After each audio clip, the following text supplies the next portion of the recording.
Hello दोस्तों, अवकलन की 5 क्लास में अब तक करा चुका हूँ। तो आज अवकलन में 12 क्लास के लिए 12th क्लास के लिए मैं कुछ फॉर्मूले लेकर आया हूँ, जिसमें खूब अच्छे फॉर्मूले हैं जो आपके लिए काम आएंगे। तो आपको पता ही होगा ये A to Z बैच है जो कि चल रहा है। तो ये फॉर्मूले आपको बहुत बेनिफिट पहुँचाएंगे क्लासों में और आपके मैथ में। ठीक है, अवकलन करने के लिए तो शुरुआत करते हैं। देखिए, अवकलन करने के लिए पहला फार्मूला d/dx c 0। ये मैंने क्यों लिखा? हेलो, ये मैंने क्यों लिखा? अगर यहाँ पे जो c है वो कांस्टेंट है। क्या है? कांस्टेंट लिया गया है। c कांस्टेंट लिया गया है। किसी भी कांस्टेंट का अवकलन जो होता है वो 0 होता है। ठीक है। अब दूसरा, जिसमें 1 2 3 हुआ ना, जैसे प्लस में 1 होता है 2, अगर इनका अवकलन किया जाए तो 0 होगा। लेकिन अगर 2 है वो गुणांक में हुआ x का, तो अवकलन इसका 0 नहीं होगा। ठीक है। तो अब देखो दूसरा फार्मूला c का हो गया, x पे n है। n कुछ भी हो सकता है। n 2 भी हो सकता है, 3 भी हो सकता है, x पे x भी हो सकता है, 10 भी हो सकता है, x y z कुछ भी हो सकता है। ठीक है। n अब x है, x पे n है। अगर x पे n का अगर हम अवकलन करें तो n x पे n -1 होता है। कोई दिक्कत? तीसरा फॉर्मूला d/dx x पे n हो गया। अब मैं सबसे पहले त्रिकोणमिति फलन के वो कराऊंगा फार्मूला। तो देखो, सबसे पहले साइन एक्स का जो अवकलन होता है वो होता है cos x। चौथा d/dx cos x का अवकलन माइनस साइन x। पाँचवा d/dx tan x, और tan x का अवकलन होता है sec स्क्वायर x। और छठवां d/dx tan x के बाद क्या आता है? cot x, और cot x का होता है माइनस के cosec स्क्वायर x। और देख लो यहाँ पे, छठवें के बाद cot x हो गया। सातवां cot के बाद क्या आता है? साइन हो गया, cos हो गया, tan हो गया, cot हो गया, sec। और sec x का अगर हम अवकलन करेंगे तो sec x का अवकलन sec x tan x होता है। आठवां, अगर cosec x का अवकलन करेंगे तो माइनस के cosec x cot x होता है।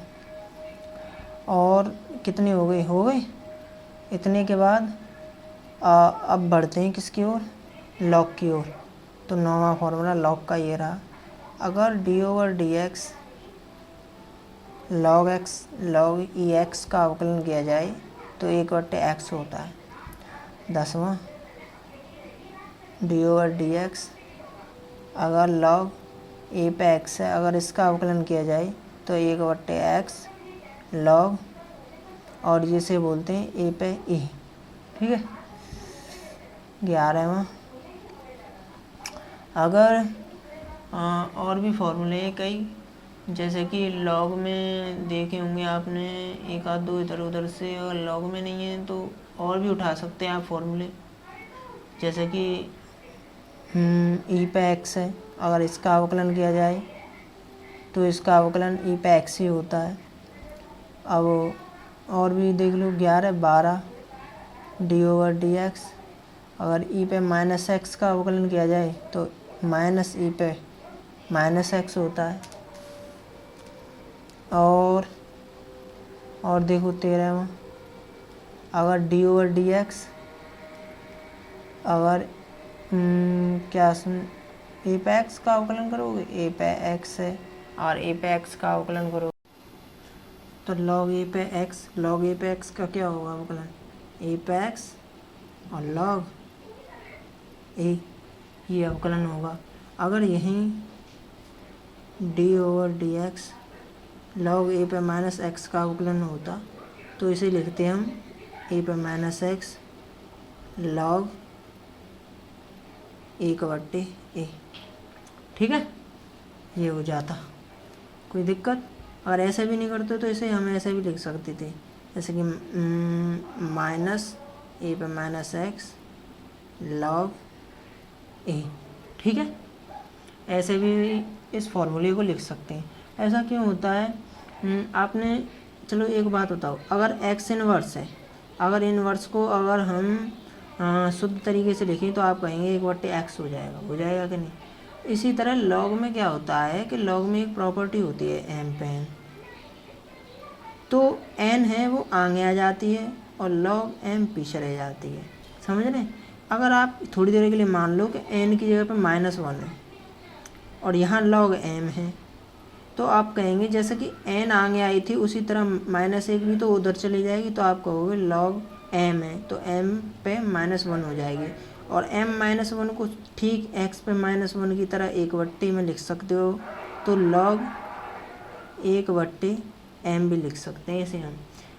इससे ये इसका बताने का मेरा क्या फ़ायदा है? इससे बताने का मेरा ये फ़ायदा है, जो मैंने ये सूत्र बताया d/dx a पे x log a, तो इसमें थोड़ा ही अंतर है, वो है माइनस का। ये माइनस है ना, वो यहाँ नहीं थी, लेकिन इसे अंदर घुसाने के चक्कर में मैंने 1/a कर दिया इसे शुद्ध तरीके से। और वो क्यों किया, यहाँ पे समझ गए होंगे आप।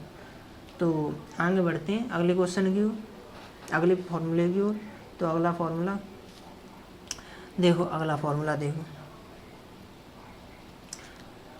यहाँ से देखो, ये 14 हो गए यहाँ पर तक, 14 के बाद 15वां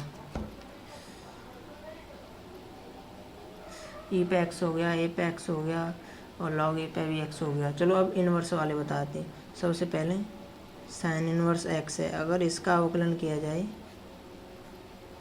तो प्लस में 1/रूट में 1 - x² होता है, ये नहीं है यहाँ पे प्लस होता है। अब अगर 16वां d/dx कॉस इन्वर्स एक्स का अगर अवकलन किया जाए तो माइनस यहीं पे सेम यही रहता है, लेकिन यहाँ पे माइनस आ जाती है, 1 - x² हो जाता है। 17वां d/dx cos inverse sign inverse cos inverse, यहाँ पे होगा tan इन्वर्स x 1/1 + x²। और 18वां d/dx कॉट इन्वर्स x का होगा, बस यहाँ पे 1 + x² है 1/, यहाँ पे माइनस लगा दो, सेम है। 19वां सेक इन्वर्स x का अवकलन d/dx, तो आप कहोगे 1/x रूट में x² - 1 d/dx sec inverse x और 1/x रूट में x² - 1। सिंपल है। अगर कोसेक इन्वर्स x का चाहिए आपको, देखो यहाँ पे देखो 20वां d/dx कोसेक इन्वर्स x का अवकलन चाहिए, तो यहाँ माइनस लगा दीजिए, बस x/रूट में x² - 1। ठीक है, चलो तो आगे बढ़ते हैं। अब देखो, मैं तुम्हें कुछ प्रॉपर्टी बताता हूँ। ये मान लो कि पहले तो ये प्रॉपर्टी देखो, अगर तुम्हें ये दे रखा हो sign inverse x plus cos inverse x, तो अगर इसका अवकलन करने के लिए बोला जाए तुम्हें पूरे का, तो आप अवकलन करोगे तो क्या करोगे? पहली बात तो इसकी जो प्रॉपर्टी होती है वो होती है π/2। अगर इसकी π/2 होती है तो इसका मतलब अवकलन इसका हो या इसका इक्वल ही होगा। तो इसकी जो वैल्यू अगर और π/2 कैसी राशि हो जाएगी, यहाँ पे कांस्टेंट हो जाएगी, और कांस्टेंट का अवकलन क्या होगा? 0। तो ये पहले वो हो गया हमारा, ठीक है, प्रॉपर्टी। दूसरी प्रॉपर्टी देखो, इसी तरह होता है tan inverse x plus cot inverse x। अगर इसका भी अवकलन होगा तो ये भी π/2 के ही इक्वल होती है। तो इसका मतलब समझ लो, इसका अवकलन क्या, तो इसका भी अवकलन और इसका अवकलन होगा 0। कोई दिक्कत? और तीसरा देखो, d/dx sec inverse x plus sec inverse x की जगह और क्या होता है, कोसेक इन्वर्स x, और इसकी वैल्यू π/2 2 ही होती है, और इसका भी अवकलन मतलब इसका अवकलन, और इसका अवकलन मतलब 0, कांस्टेंट है। तो ये तीनों हो गए। अब देखो मैं लॉग की प्रॉपर्टी बताता हूँ। लॉग की प्रॉपर्टी पहली देखो, अगर लॉग है, अगर आपने m पे n है तो लॉग में एक खासियत ये होती है, अगर लॉग m पे n है तो n सामने आ जाती है और लॉग m रह जाती है, ठीक है। दूसरी प्रॉपर्टी, अगर लॉग m अपॉन n है तो हम इसे log m minus log n भी लिख सकते हैं। तीसरी प्रॉपर्टी, अगर लॉग में, समझने वाली बात है, ठीक है। ये प्रॉपर्टी है कुछ 2-4, उन्हें देखो। ई पे लॉग m इंटू एन, ये इंटू का निशान है, इंटू का मतलब गुणा, is equal to log m plus log n हो जाएगी। और मैंने ये प्रॉपर्टी अभी बताई तुम्हें लॉग की। तो ये मैंने इसलिए इसमें बताई क्योंकि ये अवकलन में काम आते हैं। अब तुम्हें एक चीज़ जो आपने देखा होगा, sine inverse x plus cos inverse x है, इसके इज इक्वल टू π/2 होता है कि नहीं? तो ये होता ही है, इसे हम सॉल्व भी कर सकते हैं। देखो कैसे सॉल्व करते हैं, इसे पूरी तरीके से सिद्ध करके बता दें। देखो थोड़ी देर के लिए मान लो कि साइन एक्स बराबर थीटा, क्या मान लिया? साइन एक्स बराबर थीटा मान लो, साइन एक्स बराबर थीटा मान लिया। तो आप कहेंगे अगर ये साइन एक्स बराबर थीटा है, अगर ये साइन एक्स बराबर थीटा है, तो आगे अगर एक्स की वैल्यू लगा रहे हैं हम, तो आप कहोगे कि साइन इनवर्स थीटा हो जाएगा नहीं एक्स की वैल्यू। अगर साइन एक्स बराबर थीटा माना है तो मैंने, अगर साइन एक्स बराबर थीटा है तो अब आप कहोगे, अगर साइन को हम 90 माइनस थीटा में तोड़ें तो आप कहोगे साइन 90 माइनस थीटा में तोड़ने पर हम अच्छी तरह से जानते हैं कि कॉस 90 माइनस थीटा जो है, सॉरी थीटा नहीं है एक्स आएगा। अगर कॉस 90 माइनस एक्स लिख सकते हैं तो आप कहोगे कि कॉस 90 माइनस थीटा यानी कॉस 90 माइनस एक्स बराबर साइन एक्स। यही तो होता है, अरे पढ़ा होगा आपने, साइन 90 माइनस थीटा बराबर कॉस थीटा, और कॉस 90 माइनस थीटा बराबर साइन थीटा। अगर यहाँ पे कॉस 90 माइनस थीटा है तो वो साइन थीटा के इक्वल होगा, तो मैंने साइन एक्स को साइन कॉस π/2 माइनस एक्स में लिख दिया। अगर ऐसा है तो हम कहेंगे ये π/2 माइनस एक्स, आप कॉस को उधर ले जाएं तो आप कहोगे ये कॉस इनवर्स थीटा के इक्वल हुआ कि नहीं? थीटा के इक्वल। अगर ये थीटा के इक्वल हुआ तो अब आप बताइए कि एक्स की वैल्यू कहाँ है? कि एक्स की वैल्यू मैंने तो क्या मानी थी, हमने माना था साइन एक्स बराबर थीटा, लेकिन एक्स की वैल्यू निकल कर आई साइन इनवर्स थीटा। तो अगर एक्स की जगह अगर हम साइन इनवर्स थीटा रखेंगे तो आप कहोगे साइन इनवर्स थीटा आ गया is equal to cos inverse theta. अगर ऐसा है तो π/2 को यहीं रहने दो और साइन को उधर पहुंचा दो, तो हम कहेंगे sine inverse theta plus cos inverse theta. इसका मतलब sine inverse theta plus cos inverse theta की वैल्यू क्या होती है? π/2। यहाँ पे ये गौर देने वाली बात है कि ये थीटा है थीटा।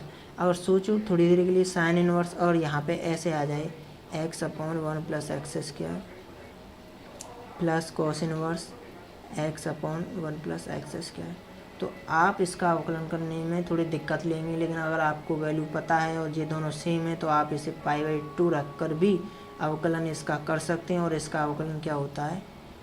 0, क्योंकि ये π/2 कांस्टेंट में आ जाती है। ठीक है, तो धन्यवाद दोस्तों, आज की क्लास में बस इतना ही, मिलते हैं अगली वीडियो में।